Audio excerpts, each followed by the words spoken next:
A human warship appeared. The age of alien dominance ended that day. The transmission was 27 words long. Keth Saran read it standing at the warboard, the chamber quiet around him, 1,287 Vrethki representatives watching his shoulders for a signal. He read it again, a third time. His crystalline exoskeleton caught the light from the archive crystals along the walls, frost blue veining pale and still. He set the paper down. He did not speak. In 8,900 years of command, Keth Saran had never set a document down without immediately issuing an order. The clerk beside the warboard noticed. He watched the prime's four primary limbs settle at his sides, the resting posture, the posture of someone no longer certain what the next move should be. The clerk had worked this chamber for 60 years. He had never seen that posture on the prime's body before. The chamber smelled of ozone and old stone. Somewhere in the crystalline walls, the 12,000-year archive hummed its slow, permanent hum, the sound of every law ever written, breathing in the dark. Keth Saran's voice, when it finally came, was quiet. "Find me the statute," he said. "The original, High Vrethki, not the translation. Stay close. What he found in those pages changes everything you thought you knew about who holds power in this galaxy." 300 years earlier, a different document sat on a different table. It was a classification ledger, leather-bound, cream pages, ink in formal High Vrethki script, and it had been placed on the table by a junior Vrethki legal clerk who had carried it from the archive without knowing what it said. The ledger was open to a specific entry. A seal ran along the bottom of the page in dark ink, unbroken, dated to the 11,000th year of Dominion rule. The entry read, Kaloth species, observation status non-combatant, documented at first contact, no reclassification on record. Admiral Lysara then read it once. She was 31 years old, new to command. The scar along her right collarbone, pale, clean, from the archive wars, had not yet finished healing. She wore a uniform jacket one size too large, borrowed from the classified ops division, the insignia already rubbing ghost pale at the edges. She sat across the table from 3 Vrethki administrative officers who had come to formalize Kaloth's entry into the Dominion's administrative order, and she read the classification entry a second time. Then she folded her hands on the table and said, "Where do I sign?"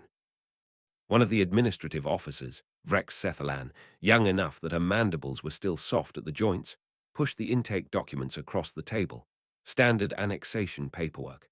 Kaloth was now part of the Vrethki administrative family, non-combatant, observation status, no military registry required, no voting rights, no legal standing in the War Council chamber. Lysara then signed, without expression. The Vrethki officers left. Lysara sat alone in the room for 4 minutes after the door closed. Then she picked up the ledger. The Vrethki had left it behind, the original classification entry sitting open on the table, and she read the seal at the bottom of the page again. Her fingers moved in a slow sequence. Middle, ring, index, thumb. She set the ledger down carefully. She did not sign it back out to the archive. Nobody came looking for it. The Vrethki Dominion had held order for 12,000 years across 47 star systems. In all that time, the law had never bent, not once, not even at the edges. It was a military bureaucracy in the truest sense. Every act of force required a legal precedent. Every annexation required a War Council vote and a citation from the 12,000-year statute archive. Commanders could not fire a weapon without both.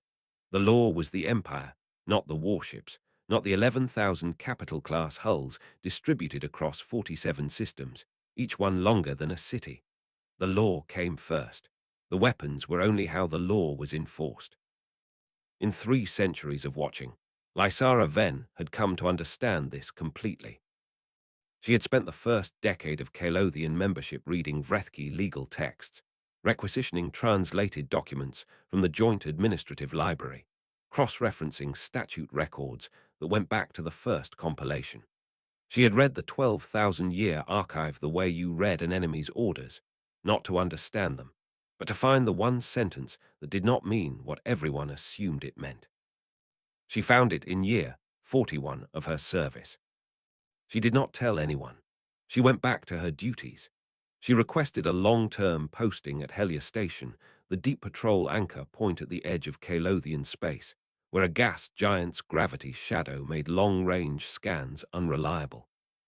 She brought three things with her: the borrowed jacket from the classified ops division, a chipped coffee cup she had carried through two prior commands, and a printed copy of the statute she had found, original High Vrethki paper, in a plain folder with no markings on the cover. Over the next 2.5 centuries, she sent for the warship. Not dramatically. There were no orders filed with the Joint Administrative Office, no military registry updates, no transmissions that could be flagged by Vrethki legal authority transponders. A Kalothian design team, working in segments across 40 years, built a single vessel in the gravity shadow of Hellier's largest moon. Engineers rotated in and out. Crew trained in silence. The ship was never given an official designation in any public record. They called it the Watchtower. It drifted in system sleep for the last 80 years of its existence, waiting, while above it Kaloth sent delegations to War Council chambers, filed the correct administrative paperwork, paid the correct fees, and remained perfectly, patiently, non-combatant. Lysara Ven was 52 when the annexation vote finally came. She had been expecting it for 11 years. The vote was called at the start of the Dominion's standard administrative cycle. Keth Saran himself read the motion into the chamber record, a formality, the way 4,847 prior votes had been formalities. The resource surveys on Sector 12 Gate had been completed. The strategic position was confirmed. The Kalothian species had no military registry, no legal standing to contest. The classification ledger, sitting in the War Council archive, still bore the unbroken seal from 300 years prior. Vrex Sethalan, older now, her mandibles hardened to a proper officer's edge, seconded the motion without looking up from her briefing notes. The tally climbed in steady columns along the chamber's display wall. Hundreds of votes, then more. The chamber murmured with the low electrical shimmer of Vrethki representatives communicating across short-range frequency bands. Everything was proceeding exactly as it always proceeded. In the highest gallery, a Tesselkier named Ashval Morn sat very still. She was old by any measure, 9,000 years of quiet watching, her semi-translucent body casting a faint wash of bioluminescent light across the bench around her. Tesselkier were observers, non-combatant by nature, by culture, by 9,000 years of deliberate political invisibility. They attended council sessions the way archivists attend executions, to record, not to intervene. Ashval Morn's bioluminescence dimmed to a flat, steady glow as the vote count climbed. Kes Daloran, Lysara's captain on the relay station 47 billion kilometers away, watched the tally on the secure feed and made a small sound in his throat, not quite a laugh. "Well," he said, "they're nothing if not thorough. 1,300 votes to confirm the obvious. At least nobody rushes into anything." Lysara Ven did not respond. She was watching the number climb and tapping her fingertips in sequence. Middle, ring, index, thumb. The final count settled at 1,287 in favor, 47 abstentions. Unanimous by the standards of Dominion procedure. The annexation order transmitted to Kaloth at 400 standard time. A formal notice of administrative reclassification, a request for compliance acknowledgement within 72 hours, and a list of the transition protocols that would follow. Polite, bureaucratic, absolute. Lysara picked up the transmission and read it without emotion. She set it down. She poured half a cup of coffee she did not drink. Then she reached for the old comm panel and opened a channel to Hellier Station. "Wake the watchtower," she said. "Full protocol." 80 years of silence ended in a sequence of system activations that lasted 6 minutes. Deep in Hellier's gravity shadow, behind the interference pattern of the gas giant's largest moon, a 3.2-kilometer hull came back to life. The lights came on in sections. The reactor cores stepped up through their ignition sequence. Slow, careful. The way a crew does it when they have trained for this moment their whole careers and cannot afford to rush it now. 1,200 people who had spent their entire professional lives waiting for a single order moved to their stations without speaking. Captain Kess Dalloran brought the ship to full systems ready in 6 minutes flat. Then he waited for the next command. Across the relay, 47 billion kilometers away, Lysara Venn made one call.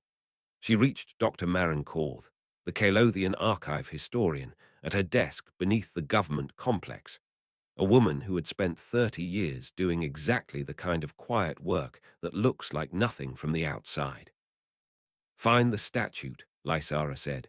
The one about combatant classification, original language, not the translation. Maren Korth did not ask why. She said, I know where it is. She had known for 20 years. Maren Korth moved through the archive the way she always moved through it. Not fast, not slow, just steady. The way you move when you know exactly where you are going and have known for a long time. The archive sat beneath Kaloth's government complex, 3 levels down, behind a door that required 2 keycards and a manual log entry. The air down here was cool and dry, the kind of dry that preserves things. The lighting ran along the floor rather than the ceiling, so the upper shelves of each row disappeared into a soft darkness that smelled of old binding and mineral dust. Maren had worked here for 30 years. She turned left at the 4th row, past the Dominion intake records, past the joint administrative correspondence from the first 50 years of membership, and stopped at a section marked in plain Kalothian script, pre-membership, contact period. She reached up to the 3rd shelf without looking and pulled a flat grey case about the size of a document folder.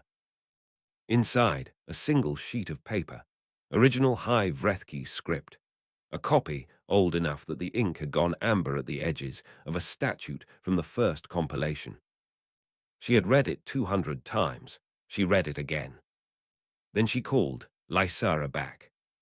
Across 47 billion kilometers of signal delay, Lysara then sat in the relay command center and waited.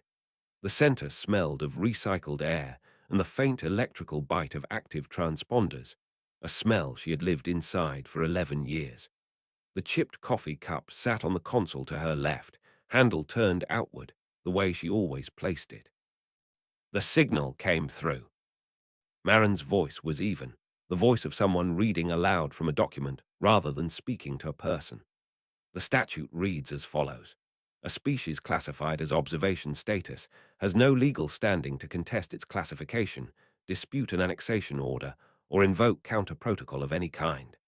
A species classified as combatant class maintains exclusive legal authority to dispute its own status, issue military directives, and invoke counter-annexation proceedings. Lysara said nothing. Maren continued. The following act triggers automatic reclassification from observation status to combatant class, effective upon execution. The issuance of a military directive by a vessel operating under a species flag. The line held silence for 4 seconds. They wrote the trap themselves, Maren said, 12,000 years ago, and then filed it. Lysara then looked at the chipped cup on the console. 11 years. 300 years of Kaloth watching and waiting and learning to read, and it came down to one sentence in a document nobody had looked at closely enough. Send it to me, she said. Full text, certified copy, High Vrethki and the translation both. She ended the call. She turned to Kess Dalloran. He was watching her from the secondary console with the expression he always had when he understood something he wished he didn't. So, he said carefully, all the Watchtower has to do is issue a military directive, any military directive, and the law reclassifies us automatically, before anyone can vote, before anyone can respond. The law doesn't wait for a vote, Lysara said. That's the point. Kess was quiet for a moment. And Saran can't attack after reclassification without violating the statute he spent his whole career enforcing. No. And he can't retroactively unreclassify us. No. Kess looked at the display wall.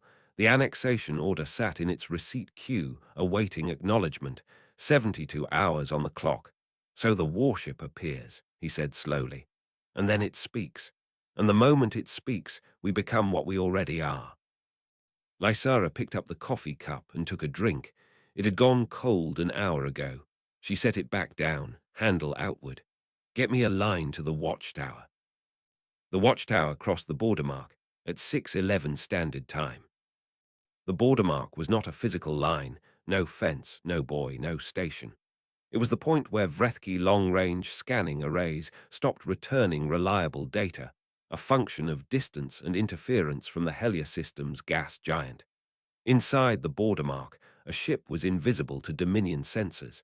Outside it, a ship could be seen. Captain Kess Daloran brought the watchtower across at 1/4 thrust. No lights, no transponder broadcast. The hull ran dark. It was a ship that had been built specifically to not be seen until the moment it chose to be, and it crossed into visibility the way a person steps out of a shadow, without announcement, without hurry. The Vrethki long-range array at Relay Station 7 picked up the contact 17 minutes later. The duty officer's name was Mirov, Jr., 300 years into a standard Vrethki administrative posting. He saw the contact appear on his array and checked it twice, because contacts did not simply appear on an array that had been running clean for 11 years. He flagged it to his supervisor. His supervisor flagged it to the regional commander. The regional commander transmitted to the War Council chamber. Keth Saran received the data at his station in the chamber and read it without speaking. Unknown vessel, 3.2-kilometer hull class, origin point, Kaloth system, no registry match in the full Dominion database, no transponder signal, no classification on file. He stood at the warboard for 7 seconds. Then he said, "Identify it." The response came back in 4 minutes. No match. The vessel's hull signature did not exist in any Vrethki record. It had not been there yesterday. It had not been there for the 11 years of the relay station's operating history. It had simply become visible, which was not the same as having appeared. A species filed as non-combatant had a warship. The electrical shimmer that ran across Keth Saran's shoulders when he was processing a complex thought, faint, blue-white, barely visible, came on and stayed.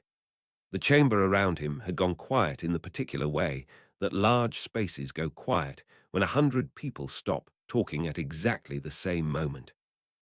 Vrex Sethalan, at her station to his left, looked at the hull class reading and then looked at Keth Saran. She said nothing. She had worked with the Prime long enough to know when not to. Ashful Morn, in the gallery above, watched Keth Saran's exoskeleton catch the light. Her bioluminescence dimmed to its flattest, steadiest glow. She had been waiting 9,000 years to see what she was watching now, the first crack. Not in the hull of a ship, not in the order of a battle. In a man who had never once, in 8,900 years of command, encountered something his law did not cover. He was covering it now. She could see him doing it, the systematic search behind his eyes for a statute, a precedent, a category, something that would make the unknown contact a known problem with a known solution. There was no such statute. A non-combatant species did not have warships. That was not a rule that needed to be written down, because it had never needed to be written down. It was simply true, the way the walls of the chamber were true, the way the archive crystals were true. It had been true for 12,000 years. The contact sat on the array at Relay Station 7, 3.2 kilometers of hull, running dark, waiting. Keth Saran said, "Hold the annexation clock. I want a full legal review before we proceed." Vrex Sethalan started typing. The legal review took 6 hours.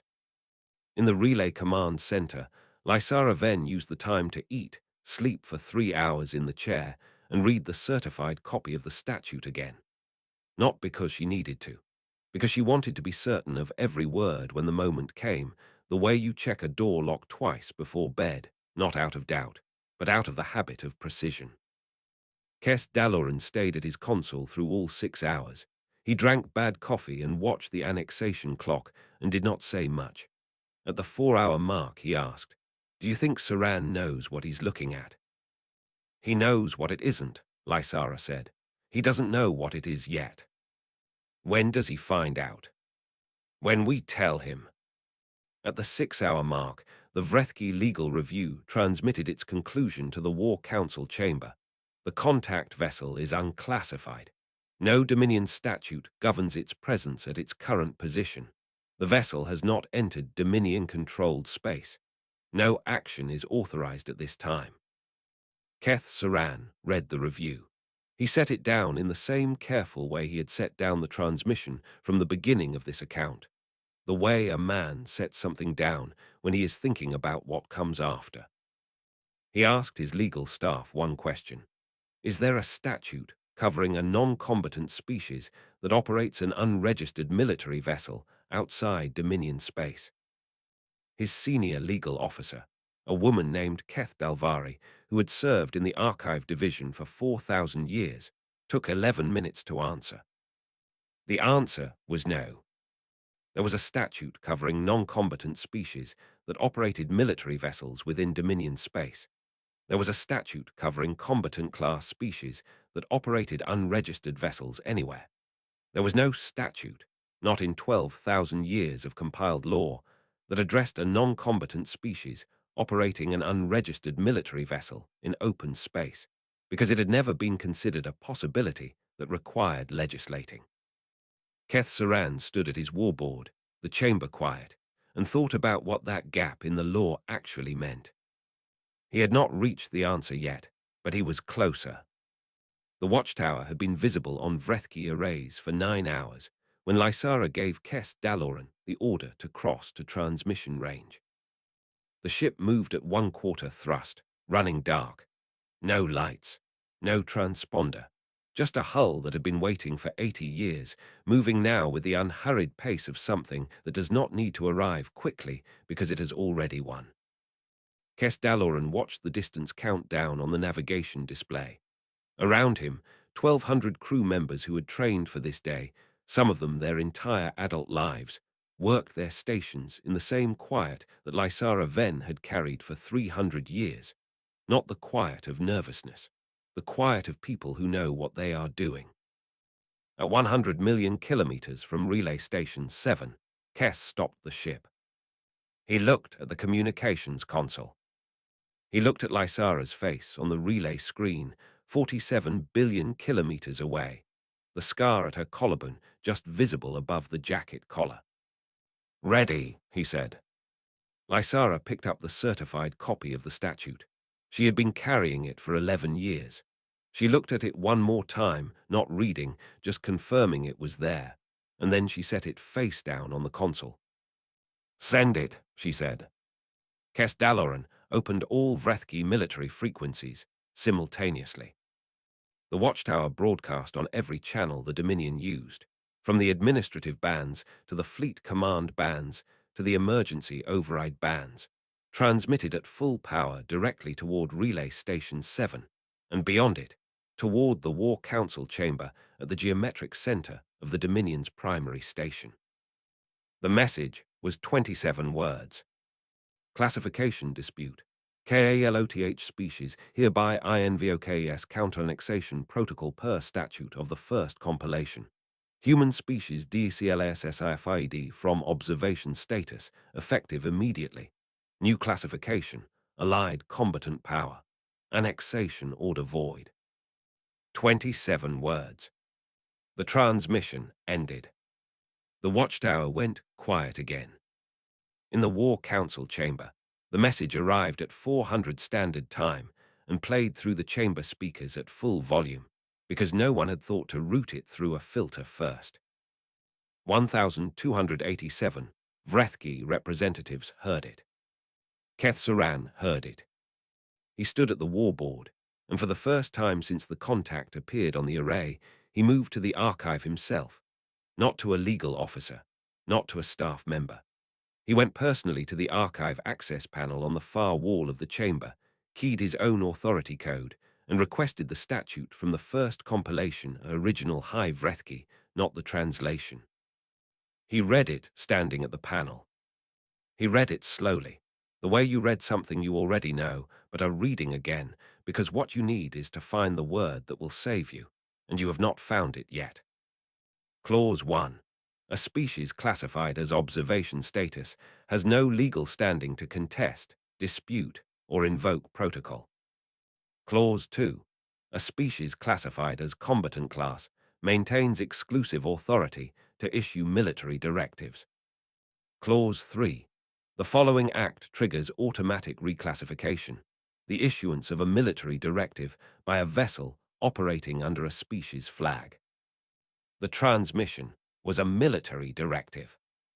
The watchtower operated under Kaloth's flag, which meant Kethsaran stopped reading. The chamber was very quiet. Somewhere in the archive crystals, the 12,000-year hum continued, steady and indifferent, the sound of every law ever written breathing in the dark. The electrical shimmer across his shoulders was not faint now. It ran steady and bright, the processing reflex of a mind encountering something it could not route to a known category. He read the clause a fourth time. The reclassification was not subject to a vote. It was not subject to review. It was not subject to any authority higher than the statute itself, because the statute was the highest authority. The moment the watchtower broadcast its directive, the law had moved, automatically, without asking anyone. Kaloth was combatant class. He could not attack without violating the statute he had enforced for his entire career. He could not retroactively reverse the reclassification. He could not. Prime. Vrex Sethalan's voice. Careful, very careful. Kethsaran turned. She was looking at the chamber display, the tally of open legal questions his staff had been tracking since the contact appeared. The tally had one new entry, added automatically by the archive system when the statute was accessed. Reclassification trigger, confirmed. Counter-annexation protocol, active. Legal review required before any military action. Vrex Sethalan said, "The archive logged it automatically. It's in the record." Whatever Kethsaran said next will be part of the official record too. He stood at the warboard and said nothing. Kethsaran spoke. He had to. The chamber was waiting. The archive had logged the reclassification, and 1,287 Vrethki representatives were watching his back for a signal. The same way they always watched, the same way the institution had always worked, right up until the moment the institution stopped working the way anyone expected. "Convene the legal staff," he said. "Full session. I want every statute touching reclassification procedure on the board in 20 minutes. It was not an order that changed anything. Kethsaran knew this. The legal staff would read the same statute he had just read, and they would return the same answer, because there was only one answer the law allowed. But giving the order bought time, and time was the only resource he had left that the Kalothians hadn't already accounted for. Vrex Sethalan transmitted the convening order without comment. In the gallery above, Ashval Morn watched Kethsaran cross from the archive panel back to the warboard, and she noted the precise way he walked, not fast, not slow, the gait of a man buying seconds. She had watched men buy seconds for 9,000 years. It never changed the outcome. It only delayed the moment when they had to face it. The legal staff convened in 12 minutes, not 20. 7 senior archive officers, each with more than 1,000 years of statute service, arranged themselves around the chamber's secondary table and read the first compilation statute in order, clause by clause, the way they had been trained to read law, not for meaning, but for gaps. A gap was the only thing that could help Kethsaran now, a clause that didn't quite cover this exact situation, a word in High Vrethki that had 2 readings, an ambiguity old enough to argue. Keth Dalvari, the senior legal officer, worked through the statute twice before she looked up. "There is no gap," she said. The reclassification trigger is automatic and unconditional, a military directive issued by a vessel under a species flag. That is the full trigger condition. The Watchtower broadcast a military directive. It operated under Kaloth's flag. The reclassification is valid. Keth Saran said, the flag was never formally registered. The statute does not require formal registration of the flag. It requires that the vessel operate under a species identification. The transmission identified the species by name. Keth Dalvari set the document down. The law does not have a gap here, Prime. It was written to be airtight. Keth Saran looked at her for 2 seconds. It was written to be airtight against us, he said. Against a combatant class species trying to strip another combatant class species of its status. It was not written to account for an observation status species using the trigger clause offensively. No, Keth Dalvari agreed. It was not. So the statute has a vulnerability. The statute has a vulnerability, she said, and the Kalothians used it. That is not the same as the statute being wrong. It simply means someone read it more carefully than we did. The chamber held that answer for a long moment. It was the most honest thing anyone had said in the room since the transmission arrived. In the relay command center, Lysara Ven was doing nothing. Not waiting, doing nothing. There was a difference. Waiting implied uncertainty about what came next. Lysara knew exactly what came next. She was simply giving the law time to finish moving, the way you give a heavy door time to close after you've pushed it. Kes Daloran was less comfortable with nothing. He refilled his cup, checked the annexation clock, still paused at Saran's order, the 72-hour window frozen, and looked at the display showing the watchtower's position, dark and still, at 100 million kilometers from the relay station. They've been in legal session for 40 minutes, he said. I know. What do you think they're looking for? A gap, Lysara said. There isn't one. Kes turned his cup in his hands. How long did it take you to find the trigger clause? 3 months of reading, she paused, and then 41 years of waiting to be certain I hadn't missed something. Kes absorbed this. You sat on it for 41 years. I sat on it until I was certain, she said. Those are the same thing. He looked at her for a moment, the borrowed jacket, worn ghost pale at the insignia, the scar at the collarbone, the chipped cup on the console, handle outward. He had served under Lysara Ven for 11 years and understood only now that every habit she had, the cup's position, the jacket, the fingertip sequence, was the behavior of someone who had been carrying a very specific weight for a very long time and had learned to carry it so naturally that it stopped looking like weight. He set his own cup down and went back to his console. The Vrethki legal session ended after 53 minutes. The conclusion was the same as the first reading. No gap, no ambiguity, no path to challenge the reclassification through legal means. Keth Dalvari delivered the finding to Keth Saran in writing, as the archive required, which meant it was now part of the official record alongside the automatic reclassification log. Keth Saran read the finding. Then he did something that no one in the chamber had seen him do in the entire history of the current session, which ran to 400 years, or in any session anyone in the chamber could name before that. He sat down. Not in the command position, not at the warboard. He moved to the secondary seat at the edge of the platform, the seat used by junior staff when the full council was in session, and he sat there and looked at the chamber floor for a moment. Vrex Sethalan saw it. She made no record of it. Some things were not for the archive.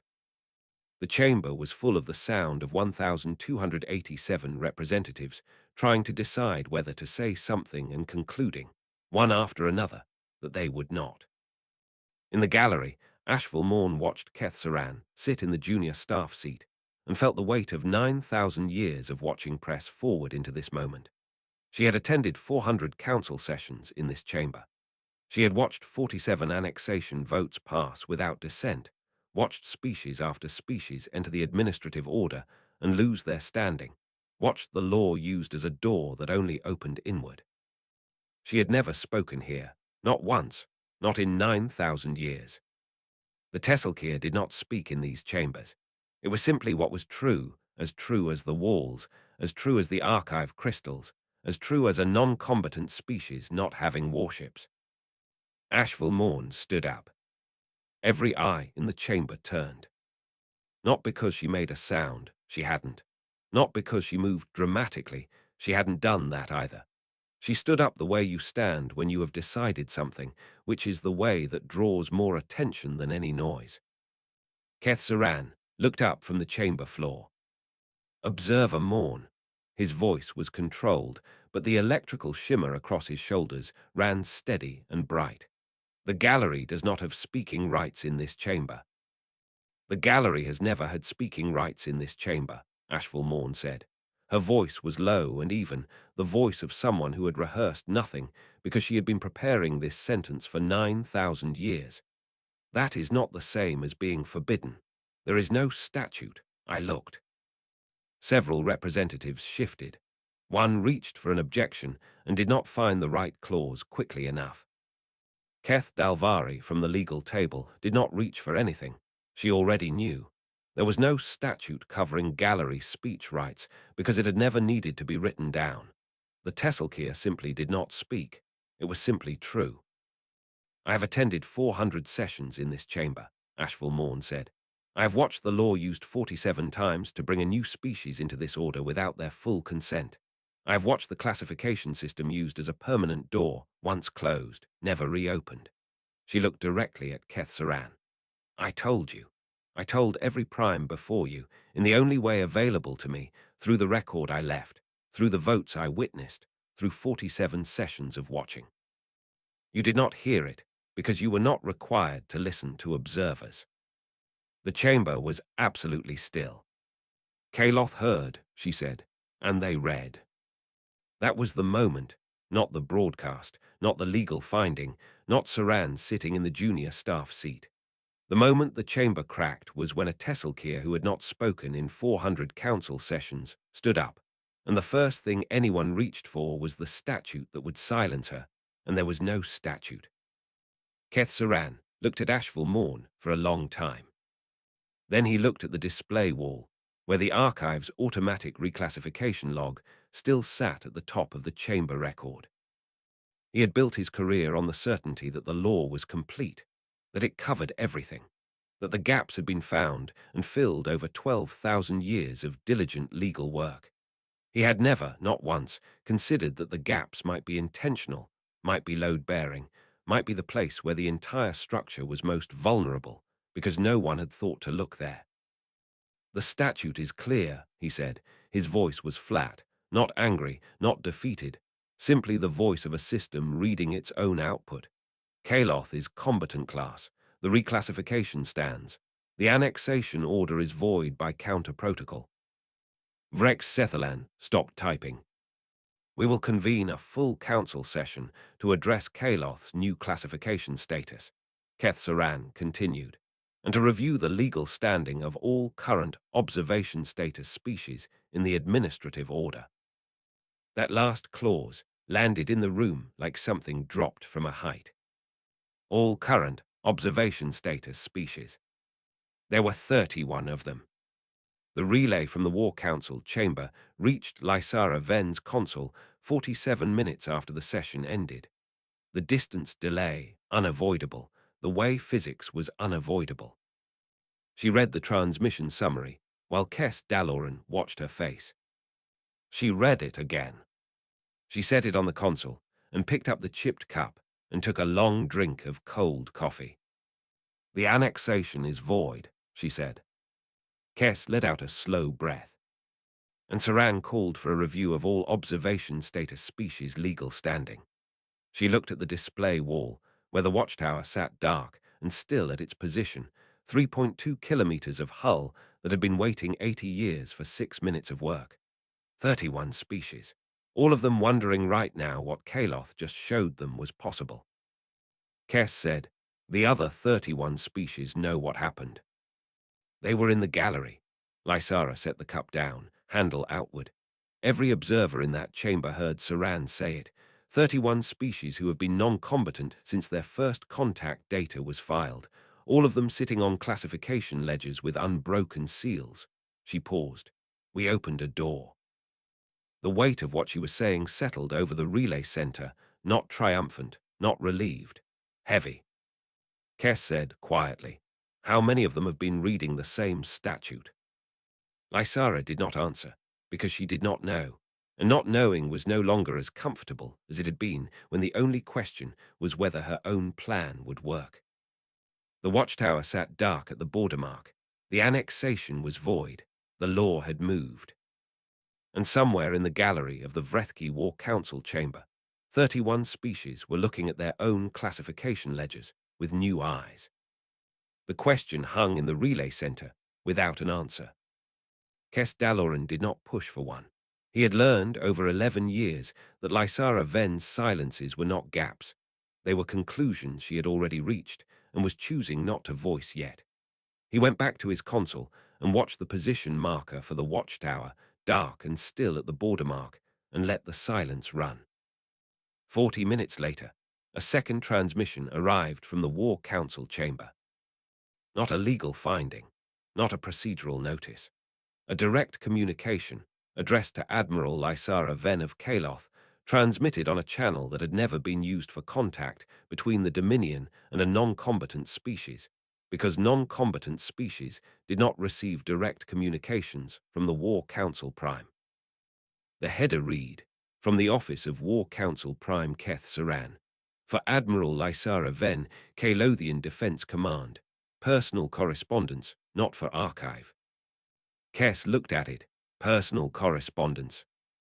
I see it. He's trying to keep it off the record. He can try, Lysara said. She opened it. The message was 4 sentences. No greeting, no formal address, just 4 sentences in plain, standard script, not high Vrethki, which meant he had written it himself rather than routing it through the administrative office. The legal finding stands. The reclassification is valid. I am requesting a direct channel for preliminary discussion before the full council session is convened. This is a courtesy, not a concession. Lysara read it twice. Then she did something she had not done at any point in the preceding 40 hours. She smiled. Small, quick, gone in a moment. He wants to talk before the record is running, she said. Should we? She was already reaching for the comm panel. Absolutely. The direct channel opened 40 minutes later, the delay unavoidable, the speed of light unchanged by the outcome of anyone's legal strategy. Keth Saran's voice came through the relay without visual, just audio clean, the voice like wind through crystal chambers that Lysara had only heard in official broadcasts before now. It was quieter than she had expected, more controlled. Admiral Ven. Prime Saran. A pause, the signal delay, plus whatever he was arranging on his side. I want to understand how long this was planned. Lysara looked at the wall, at the display showing the watchtower's position, dark and patient at the edge of sensor range. 300 years, she said, give or take. Another pause, longer this time, long enough that she wondered if the signal had dropped. Then, the statute was in our own archive. Yes. You read it better than we did. We had more reason to read it carefully. The line held quiet for a moment. Outside the relay center's viewports, the edge of the Kaloth system was dark and ordinary. A gas giant's curve, a scatter of moons, the faint smear of distant stars. Nothing about it looked like the center of anything. The council session will convene in 6 hours, Keth Saran said. Kaloth will be invited to send a representative with speaking rights, full member standing, pending formal vote. A pause that felt deliberate. I am also informing you that 3 other observation status species have already requested access to the first compilation statute archive through formal channels, as is their right under the reclassification precedent. Lysara said nothing. You understood this would happen, Saran said, not a question. I understood it was possible, she said. I didn't plan it. No, his voice shifted, not softer exactly, but stripped of its formal register. No, I don't think you needed to. The line held a moment longer. 6 hours, Admiral. We'll be there, she said. The channel closed. Kes Daloran had been very still through the entire exchange. Now he turned from his console and looked at her. 3 other species, already. Yes. And Saran told you himself, off the record. He told me, Lysara said, because he wanted to know if I was surprised. She picked up the chipped cup, found it empty, set it back down. I wasn't. He knows that now. In the War Council chamber, 6 hours before the full session, Keth Saran stood alone at the archive panel. The chamber was empty. Everyone sent to prepare, to brief, to draft the procedural framework for a council session that had no precedent in 12,000 years of Dominion record.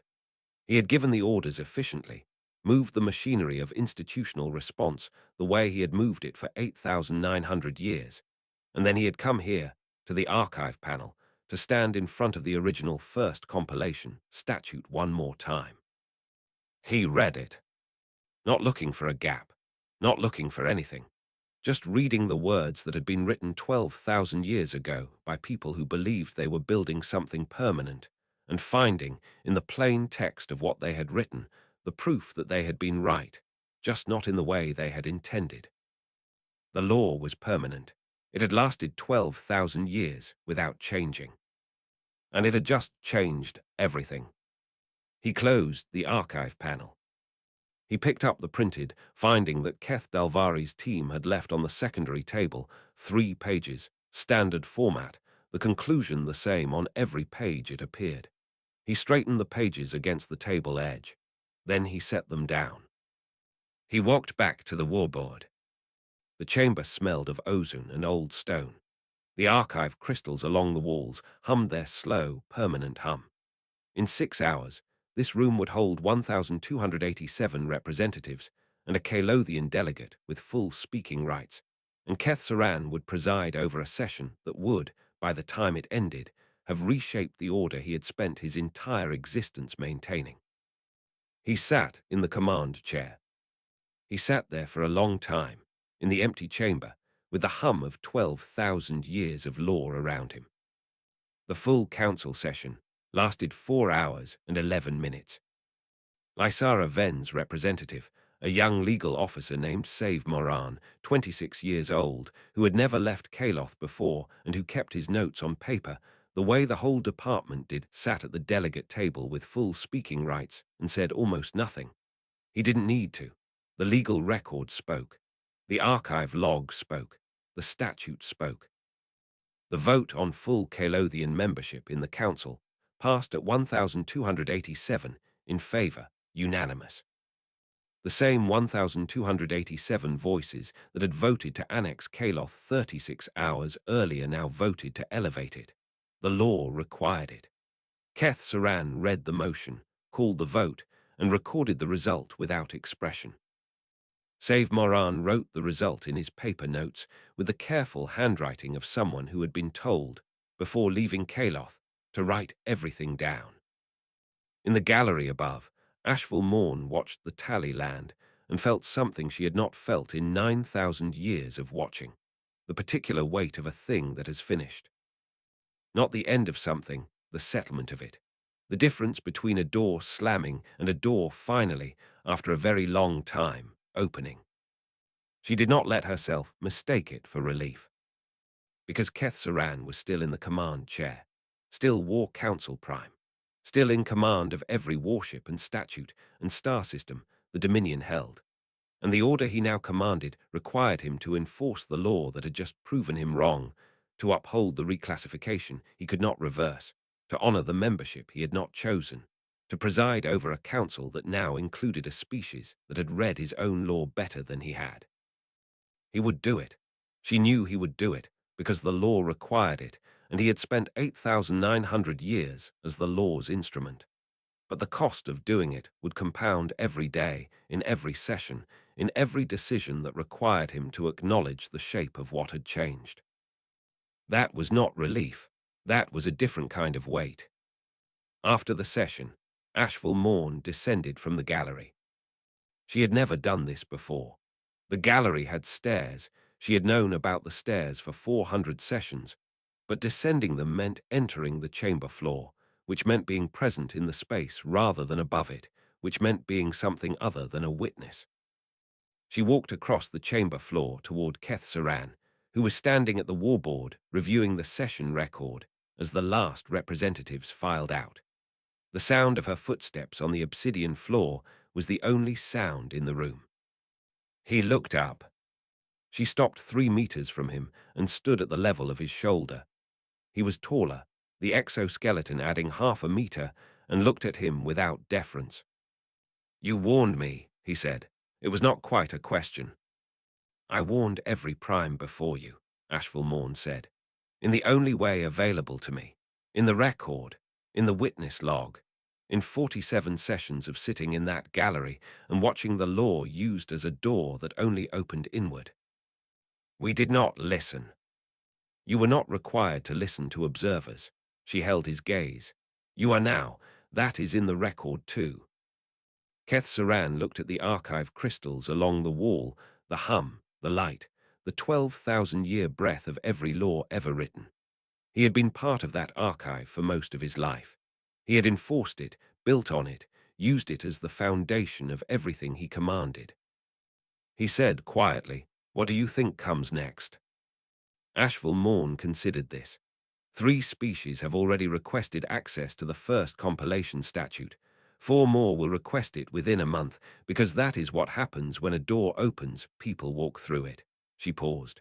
What comes next is not mine to predict. I am an observer. I watch. You spoke today. I did. She let that sit for a moment. There is no statute against it. She turned and walked back toward the gallery stairs, not hurrying, not lingering. The footsteps on the obsidian floor again, and then the sound of them climbing, and then quiet. Keth Saran stood at the warboard alone in the chamber, and did not move for a long time. The watchtower received its stand-down order at 3:12 Standard Time. Full stop. Maintain position at the border mark. Await further contact. Captain Kess Dalloran relayed the order to his crew and watched the ship settle into low-power hold, not the 80-year system sleep, just the ordinary stillness of a vessel waiting. Around him, 1,200 people who had trained their entire careers for 6 minutes of transmission were now doing the smaller, quieter work of waiting for what came after. Kess left the bridge and walked to the forward observation port, a narrow window at the bow, looking out into the dark past the border mark. He stood there for a while. Then he opened a channel to Lysara. "The vote passed," he said. "I know. Unanimous. I know." He was quiet for a moment. Saran called 3 other species himself before the session. "Did he tell you that?" "Yes." "What does that mean?" Lysara was quiet long enough that he thought she might not answer. Then, "I don't know yet." The channel held for a moment. Through the observation port, the space past the border mark was dark and ordinary. No sign of the 11,000 Vrethki warships distributed across 47 systems. No sign of the 31 species sitting in galleries across the Dominion with classification ledgers and new questions. Just dark and stars and the permanent indifferent distance between things. "The age changed today," Cass said. Lysara's voice came back after the signal delay, quiet and certain. "Yes, it did." "What happens now?" She did not answer. The channel stayed open. Kess didn't close it, and Lysara didn't close it, and the silence ran between them across 47 billion kilometers, the speed of light carrying nothing but the sound of 2 people who understood that the question had no answer yet. On the console beside the relay screen, the chipped cup sat with the handle turned outward.